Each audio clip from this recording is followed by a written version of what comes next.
بسم الله الرحمن الرحيم.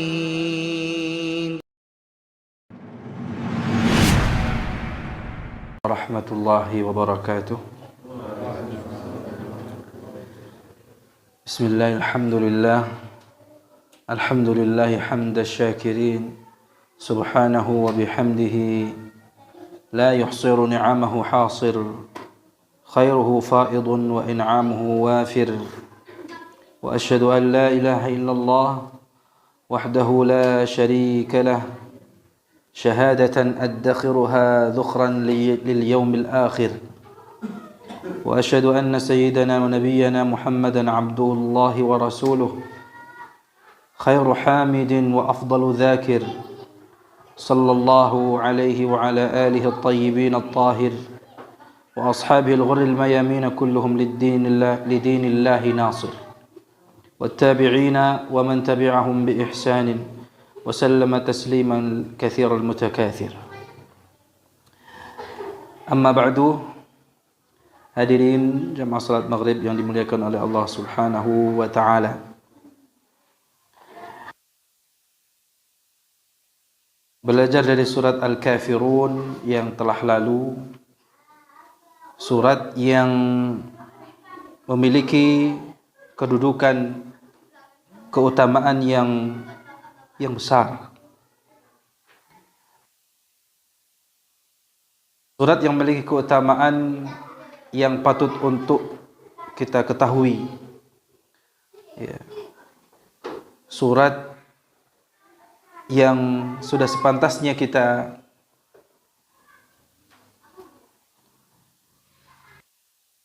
unggulkan, ya. Di antara surat-surat dalam Al-Quran, karena surat Al-Kafirun dijelaskan di dalamnya bara'ah, ya. Dijelaskan di dalamnya berlepas diri, ya. Nafihi bara'atun minasyirk, ya. Karena surat Al-Kafirun adalah surat yang menjelaskan tentang berlepas diri dari kesyirikan secara amalan.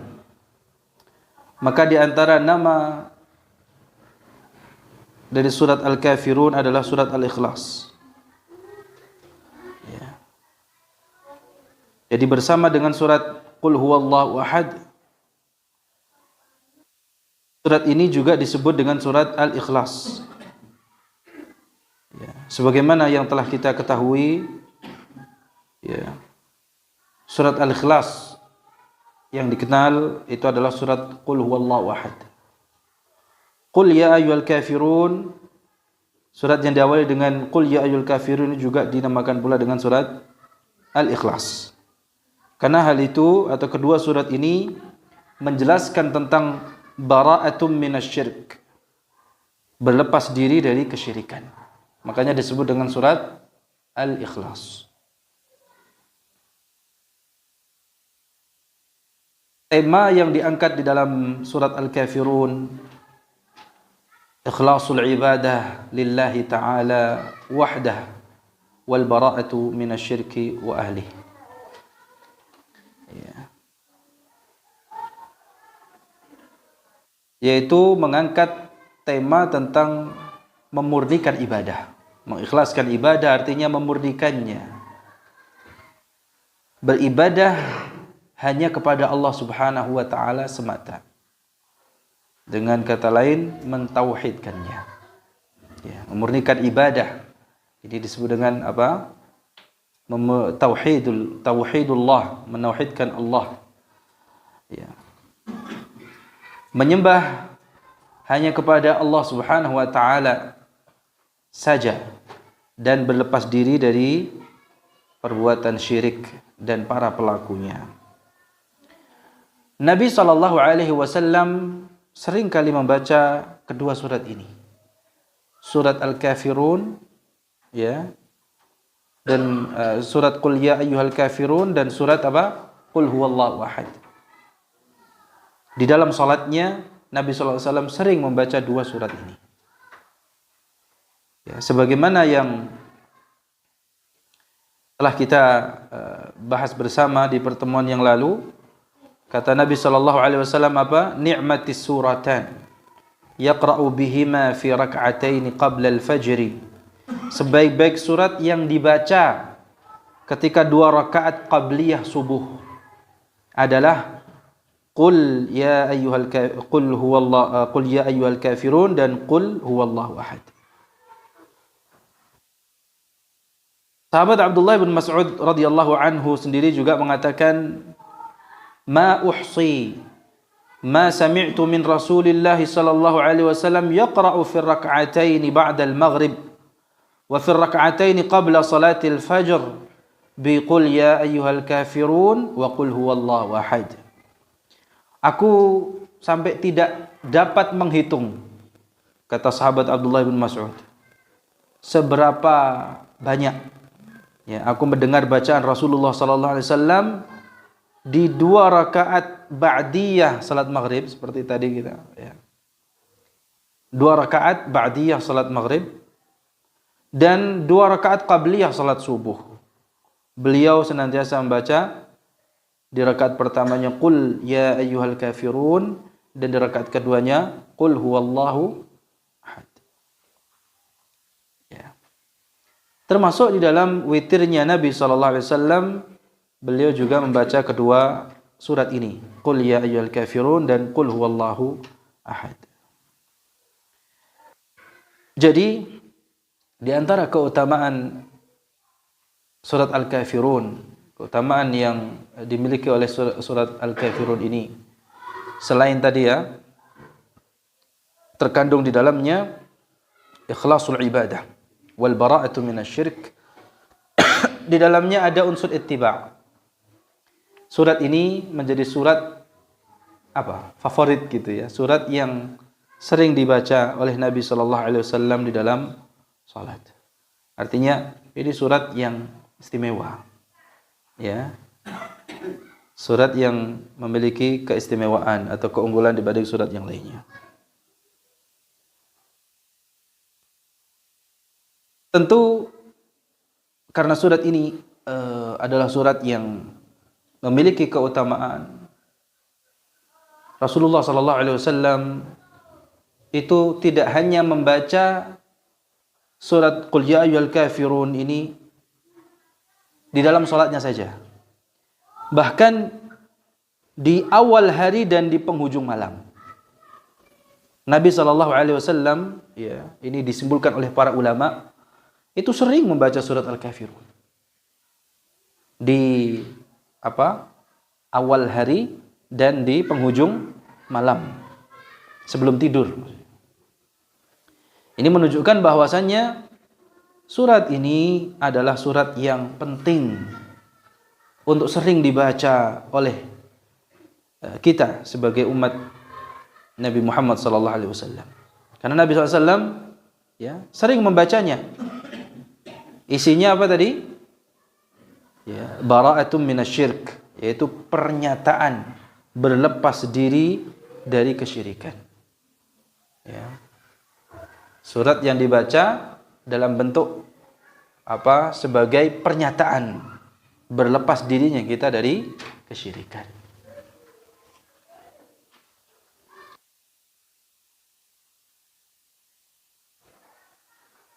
Adapun sababun nuzul, sebab turunnya surat ini telah kami sampaikan di pertemuan sebelumnya. Itu berawal dari penawaran atau negosiasi orang-orang musyrikin. Jadi mereka merayu Nabi agar menghentikan dakwah. Jadi orang-orang kafir dari dulu sampai sekarang demikian.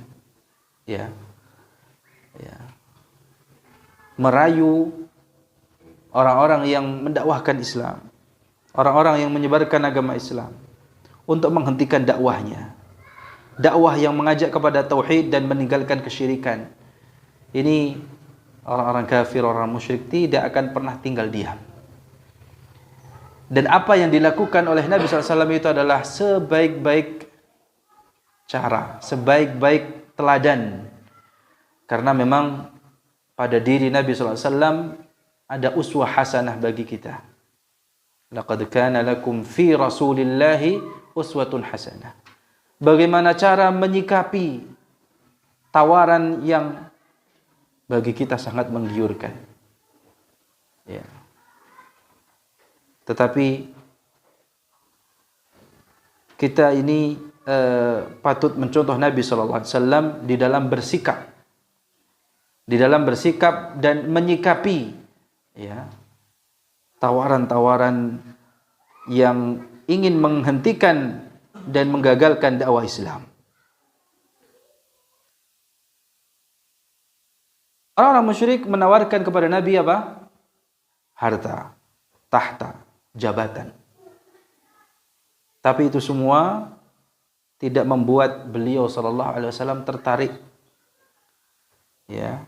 Bahkan pada akhirnya ya, ketika Nabi sallallahu alaihi wasallam ditawarkan kepadanya wanita tercantik, Nabi pun tidak tertarik. Ya. Terus orang-orang musyrik memberikan penawaran kepada Nabi sallallahu alaihi wasallam, namun ditolak mentah-mentah oleh Nabi sallallahu alaihi wasallam. Kalau ini urusan akidah, urusan yang prinsip, maka tidak bisa ditawar. Iya. Ini menjadi pelajaran berharga bagi kita di zaman ya orang menggadaikan akidahnya apa itu, ada gerakan Indomisasi gitu. Ya. Ada yang ikut kebaktian dengan penawaran kalau mau dibakti ikut kebaktian dia dapat berapa? 500.000. Kebanyakan rata-rata ketika ditanya apa? Karena faktor ekonomi. Ada yang alasannya untuk bayar sekolah, untuk bayar cicilan dan lain sebagainya. Dengan ringannya menggadaikan akidahnya. Ya. Jadi ini merupakan fenomena. Di samping seseorang yang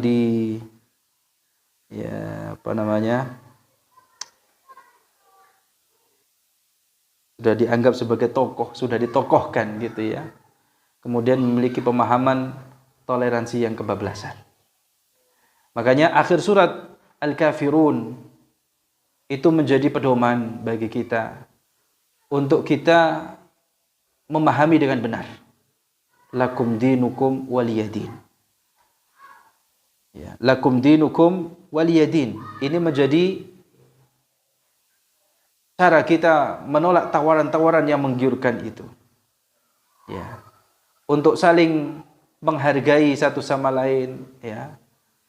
Bertoleransi itu tidak harus mencampur adukkan agama. Kemudian menganggap semua agama sama. Ya. Bahkan karena alasan tidak enak. Ya, kadang karena alasan itu kemudian apa? Akhirnya apa? Memirip-miripkan atau sesuatu yang sebenarnya berbeda. Jadi pelajaran yang belum kami sampaikan di pertemuan sebelumnya, bahwa ya sebagai seorang muslim itu harus berani beda dengan orang kafir. Bahkan di dalam syiar agama kita itu disyariatkan dalam rangka menyelisihi orang kafir.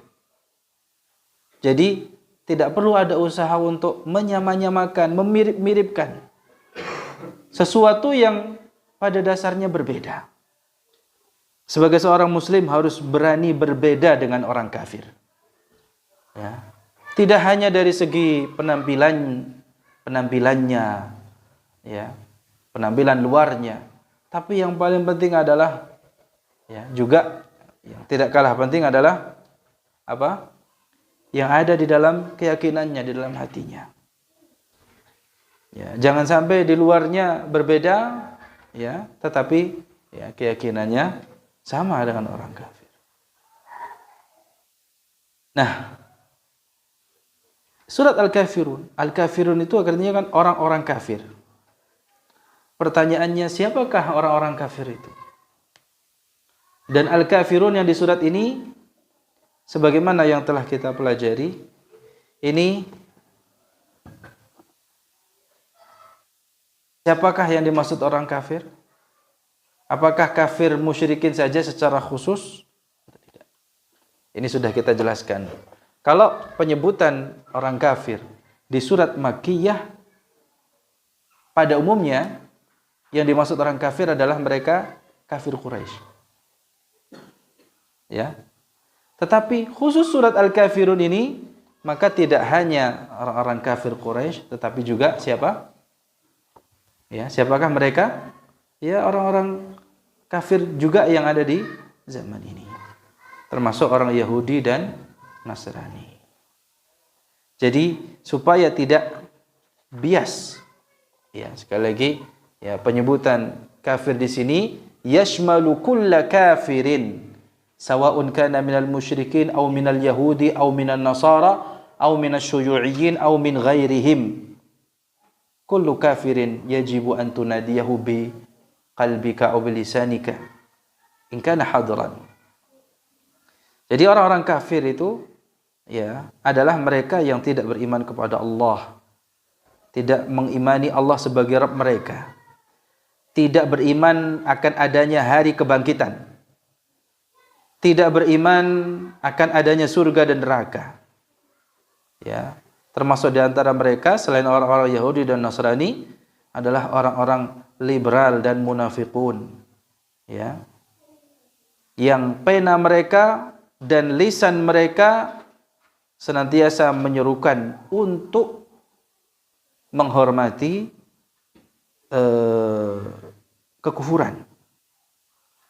Menghormati kekufurannya orang-orang non-Islam, ya, selain Islam. Menyerukan untuk mendoakan kebaikan. Ya, bahkan ya ada itu ya yang mendoakan ampunan. Wah, ini lebih parah lagi ya.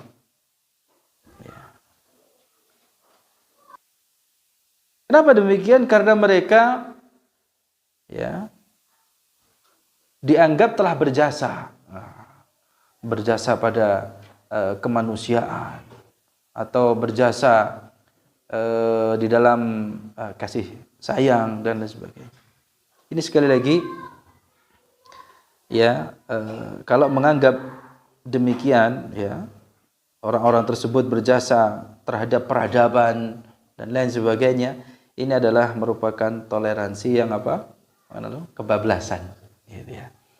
Jadi sejatinya kita mempelajari surat Al-Kafirun, terutama di ayat terakhirnya, ayat pamungkasnya itu membuat kita memiliki pandangan yang memang pada dasarnya berbeda dengan orang kafir. Pandangan tentang toleransi yang difahami oleh orang Islam dengan orang kafir. Ya. Kalau orang kafir dari dulu sampai sekarang ya memahami toleransi, ya toleransi seperti yang kebablasan tadi, mencampur adukkan agama dan ya. Adapun kaum muslimin ya memiliki pandangan, pemahaman tentang toleransi yang benar sebagaimana yang Allah Subhanahu wa taala nyatakan dalam surah Lakum dinukum waliyadin. Itu sudah menjadi apa? Pegangan. Ya.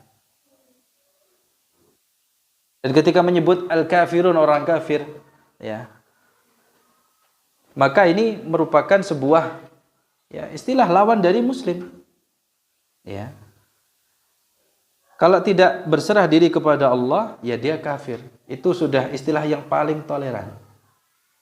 Tidak kemudian menggunakan istilah lainnya, ya, selain istilah kafir. Karena apa? Takut tersinggung. Ya. Padahal ini ya mungkin istilah yang dipakai oleh orang-orang kafir sendiri terhadap kita bahkan lebih lebih apa jemaah? Kadang lebih nggak enak didengar juga gitu ya. Ya.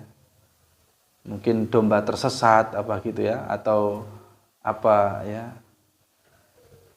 Bahkan di kalangan Yahudi ya menyamakan kita dengan ya hewan ternak yang ya hartanya, darahnya halal untuk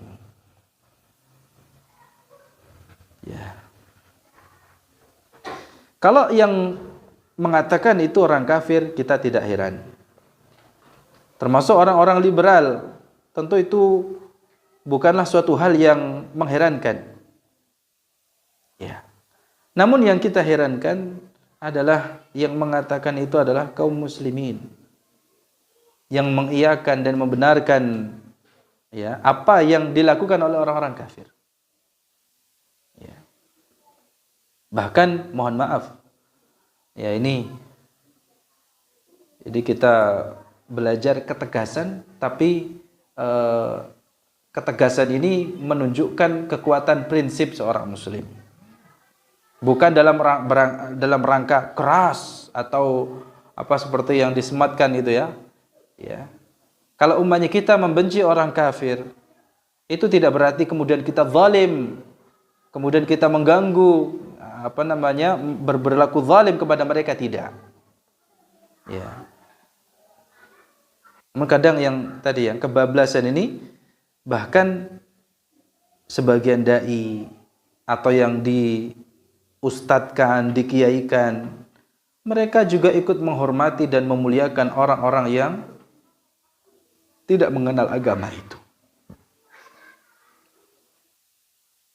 Yang kita sayangkan ya saudara-saudara kita, keluarga kita yang awam, yang mana mereka itu hanya melihat jika tokoh atau suatu perbuatan dilakukan oleh orang-orang yang tadi diustadkan, dikiaikan, ditokohkan, dengan mudahnya mereka akan meniru tanpa berpikir lagi ini benar atau tidak. Dengan mudahnya mereka akan ikut kagum ya terhadap orang-orang yang kufur kepada Allah.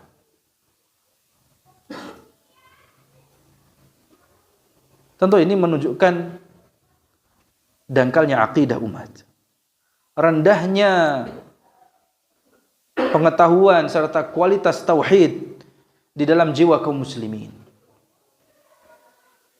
Padahal orang-orang kafir, orang-orang ateis itu sering kali melecehkan keyakinan dan ibadah kita kaum muslimin. Mereka menyatakan apa? Tuhan yang kalian sujud, ruku, yang kalian sembah, yang kalian minta itu adalah Tuhan yang hakikatnya tidak ada. Ya, kata mereka. Itu hanya fiktif atau sesuatu yang khayali kalau dalam bahasa. Ya. Masyarakat awam ya tidak pernah ya tahu hal itu. Atau bahkan lupa akan hal ini. Jadi kalau disebutkan di tengah-tengah masyarakat kita, orang ini memiliki andil dalam peradaban manusia, dalam mungkin berjasa dalam ilmu pengetahuan, teknologi, dalam dunia pendidikan, dalam pembangunan dan lain. Itu tidak membuat kita harus mendoakan ampunan bagi mereka. Tidak kemudian kita tarahum, berkasih sayang,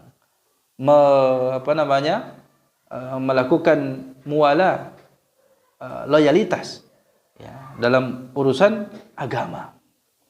Dalam urusan dunia ya, dalam perkara dunia ya, kita tidak perlu heran dan kita tidak perlu gumun, karena memang orang-orang kafir itu yang mereka ketahui ya hanya dunia. Ya'lamuna zahiran minal hayatid dunya wa hum 'anil akhirati hum ghafilun.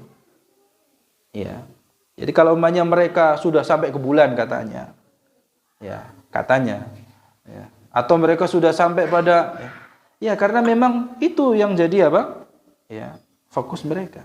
Akhiratnya lalai. Dan itu diabadikan dalam Al-Qur'an. Sedangkan kaum muslimin ya jauh pandangannya ke akhirat. Ya. Justru kalau kaum muslimin lalai dari akhiratnya, apa bedanya dengan orang kafir? Ya. Sekali lagi, tarahum, ya, berkasih sayang, ya, atau bahkan mendoakan ampunan untuk mereka, itu tidaklah patut dan tidaklah dapat kita benarkan, ya, keyakinan mereka tentang ketuhanan. Cukup kita akui keilmuannya, teknologinya, pengetahuannya, namun jangan sampai kita tarahum, mendoakan rahmat atau ampunan kepada mereka. Nah, terkait dengan ini sekaligus pendalaman, ya, setelah kita mengkaji lakum dinukum waliyadin ini, ya. Allah Subhanahu wa taala berfirman di dalam surat At-Taubah. Ini surat tentang, ya, jihad, ya. Ayat surat yang kata sebagian ulama menasakh surat Al-Kafirun ini, padahal yang benar sebenarnya tidak. Ya, perintah untuk berjihad di sini, ya, itu tetap ada, tidak dinasakh. Ya. Dalam surat At-Taubah ayat 113 Allah Subhanahu wa taala berfirman, "Ma kana lin-nabiyyi wal-ladzina amanu an yastaghfiru lil musyrikin walau kanu uli qurba min ba'di ma tabayyana lahum annahum ashabul jahim." Tidak sepatutnya bagi seorang nabi dan juga orang-orang yang beriman memohonkan ampun kepada Allah bagi orang-orang musyrik itu. Walaupun orang-orang musyrik itu adalah karib kerabat. Ya. Sesudah jelas bagi mereka bahwasanya orang-orang musyrik itu adalah penghuni neraka jahanam. Ini Allah yang berfirman dalam surat At-Taubah ayat 113. Ini menjadi panduan bagi kita. Ya.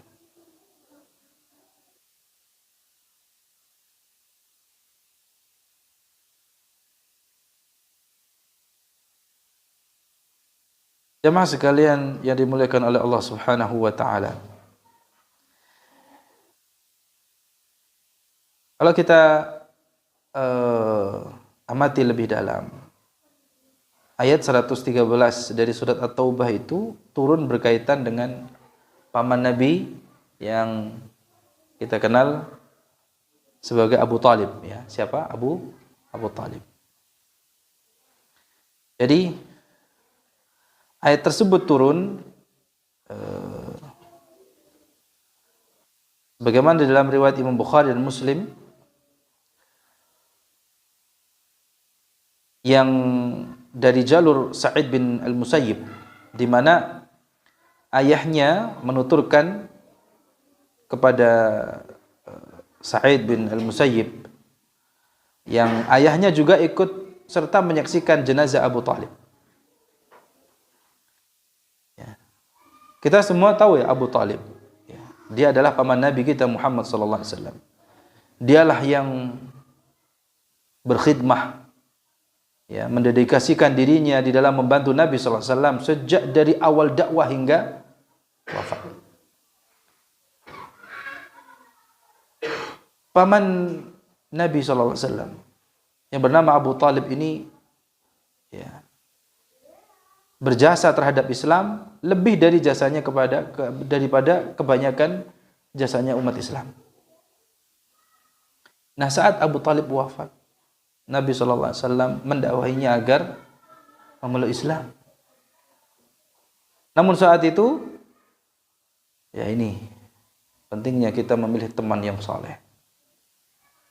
Ya, sangat disayangkan saat Nabi SAW sedang mendampingi pamannya yang sakarat, ya, yang hendak wafat ini, ya, Nabi SAW, ya, mengajak agar pamannya masuk Islam. Namun di sisi Abu Talib ada Abu Jahal, ada Abdullah bin Abi Umayyah.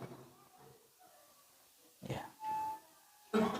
Nabi SAW bersabda, "Ya am, wahai paman, qul la ilaha illallah kalimatan uhaju laka biha indallah." Ucapkanlah la ilaha illallah, sebuah kalimat yang nanti bisa aku jadikan hujjah pembelaan untukmu di sisi Allah. serta-merta dua tokoh musyrik Mekah itu langsung berkata, apakah kau benci dengan agamanya Abdul Muttalib? Ya. Sekali lagi Nabi SAW mengulangi ajakannya. Namun untuk kedua kalinya juga, ya, mereka mengulangi ajakan kesesatan mereka. Yang pada akhirnya Abu Talib pun berkata, aku di atas agamanya Abdul Muttalib. Artinya ia wafat dalam keadaan kafir. Kemudian Nabi SAW bersabda, wallahi la astaghfiranna laka ma lam unha anka. Demi Allah aku akan mohonkan ampun untukmu selama aku tidak dilarang. Lalu kemudian Allah menurunkan ayat 113 dari surat At-Taubah tadi. Ya. Jadi ayat ini turun berkaitan dengan Abu Talib. Allah Subhanahu wa taala saja mengharamkan kepada Nabi SAW untuk memohonkan ampun kepada pamannya yang telah banyak berjasa kepada agama ini. Membela Nabi, menjaga Nabi, tapi tetap Allah larang beliau sallallahu alaihi wasallam untuk memohonkan ampunan. Apalagi memohon rahmat kepada pamannya. Mengapa demikian? Karena pamannya wafat dalam keadaan kafir. Dengan demikian, ya, tentu ini juga menjadi panduan bagi kita. Siapa saja yang wafat dalam keadaan kafir, maka tidak sepatutnya, tidak boleh kita memohonkan rahmat dan ampunan kepada mereka.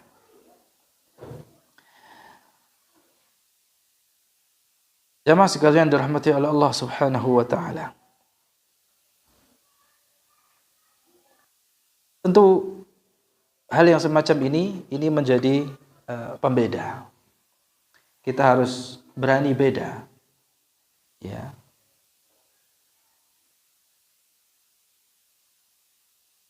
Bukan merupakan fanatisme agama, bukan. Tetapi ini merupakan kekuatan prinsip yang dipegang oleh seorang muslim. Repotnya di zaman ini itu kan kalau orang ingin, ya, memegang prinsip agamanya, dibilang apa? Ya, fanatis agama. Ya, intoleran dan julukan-julukan lainnya. Ya.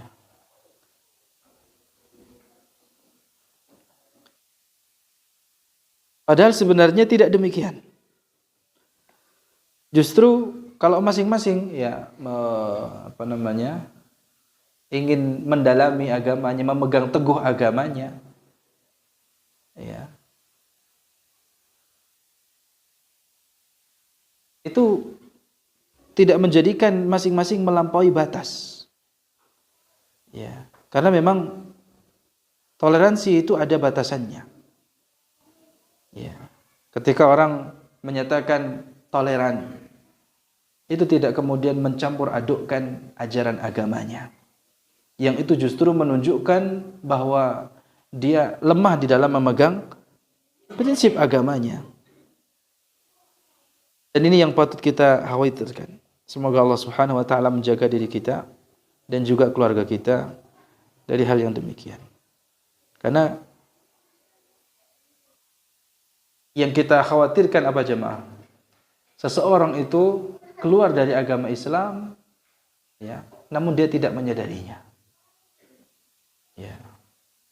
Ini yang paling mengkhawatirkan. Ya. Keluar dari agama Islam tanpa sadar. Disebabkan karena apa?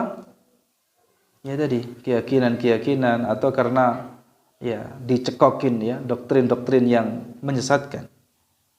Ya. Sehingga orang ternyata telah kafir, atau bahkan, ya mohon maaf, ada yang itu hanya sebuah guyonan. Apalah mungkin judulnya, stand up atau apa gitu, ya, yang katanya di pinggir-pinggir jurang gitu, ya. Tapi nyerempet-nyerempet agama. Ya. Membawa-bawa masalah yang itu prinsip yang harusnya kita lakum dinukum waliyadin, tapi apa? Ya, dibuat candaan. Ya. Yang seseorang itu bisa saja keluar dari agamanya tanpa dia sadari. Ya. Ya, jamaah sekalian dirahmati oleh Allah Subhanahu wa taala. Kemudian faedah berikutnya, ini surat Al-Kafirun ini kalau kita jadikan sebuah prinsip akidah ya, yang ada di hati orang beriman, itu konsekuensinya adalah kita meyakini kebatilan agama selain Islam. Gitu ya. Kalau kita mengatakan lakum dinukum waliyadin, artinya dalam hal ini konsekuensi dari prinsip akidah Islam ya, meyakini kebatilan, bahwa agama selain Islam itu batil. Ya. Mau itu agamanya Nasrani atau Yahudi.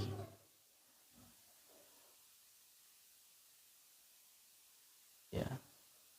Dan ini harus tegas, ya, tanpa harus keras, ya, tanpa kekerasan, tanpa harus ada kekerasan, gitu ya. Tapi harus tegas dalam hal ini. Kita meyakini sebagaimana yang Allah firmankan di dalam surat Al-Maidah ayat 73, laqad kafara alladziina qalu innallaha tsalitsu tsalatsa. Sungguh kafirlah orang-orang yang mengatakan bahwasanya Allah itu salah satu dari tiga. Trinitas, tsalitsu tsalatsa.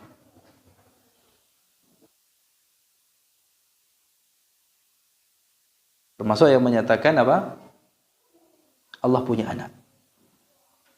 Termasuk yang menyatakan bahwa Nabi Isa itu adalah anak Tuhan. Ya. Kalau kita memirip-miripkan atau menyamakan, ya ini mencampur adukkan. Ayat yang sudah jelas. Ini masalah prinsip tidak bisa juga dibuat candaan. Dan orang-orang kafir sebagaimana yang telah kita pelajari di surat Al-Bayyinah, lam yakunil ladzina kafaru min ahlil kitabi wal musyrikina munfakkin. Orang-orang kafir ya, dari golongan ahli kitab dan orang-orang musyrik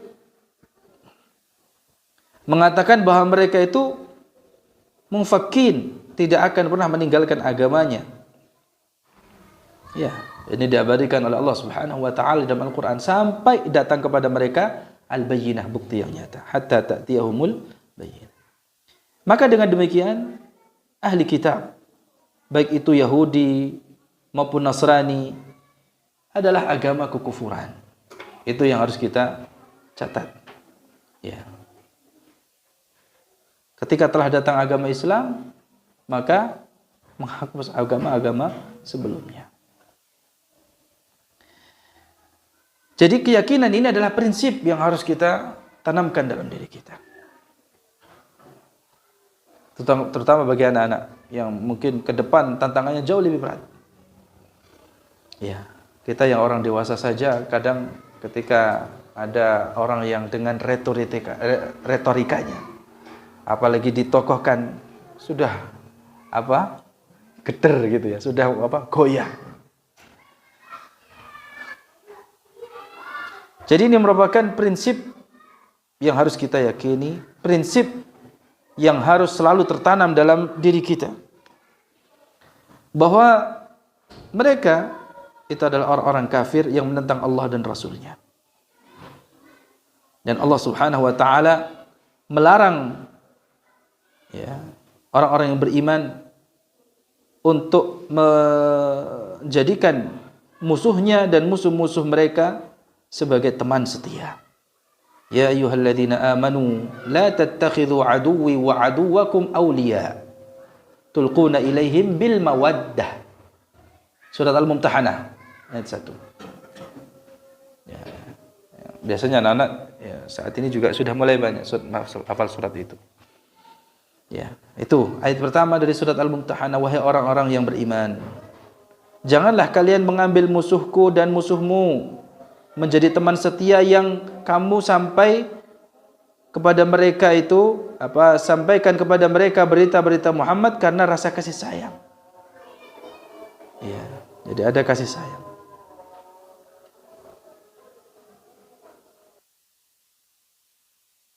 Dan ayat yang lainnya seperti dalam surat Al-Maidah ayat 51. Ya ayyuhalladzina amanu la tattakhidul yahuda wan nasara awliya ba'duhum awliya'u ba'd. Hai orang-orang yang beriman, janganlah kalian mengambil atau menjadikan orang-orang Yahudi dan Nasrani itu sebagai teman-teman setia atau pemimpin-pemimpin. Sebagian mereka itu adalah teman setia bagi atau di antara mereka, atau menjadi pemimpin di antara mereka. Sebagian yang lainnya. Wa may yatawallahum minkum fa innahu minhum. Nah, ini. Barang siapa yang menjadikan mereka itu teman setia atau bahkan menjadikan mereka pemimpin, maka sesungguhnya orang itu termasuk golongan mereka. Allah yang menyatakan demikian. Innallaha la yahdil qaumadh dhalimin. Sesungguhnya Allah tidak memberikan petunjuk kepada orang-orang yang zalim. Maka di sini kita patut mencontoh Nabi Muhammad sallallahu alaihi wasallam dan juga sebelumnya Nabi Ibrahim alaihissalam, bagaimana di dalam berwala dan bara, loyalitas dan berlepas diri. Ya. Ini akidah al-wala wal bara. Al-wala itu artinya loyal, al-bara itu artinya berlepas diri, ketidakberpihakan. Ya.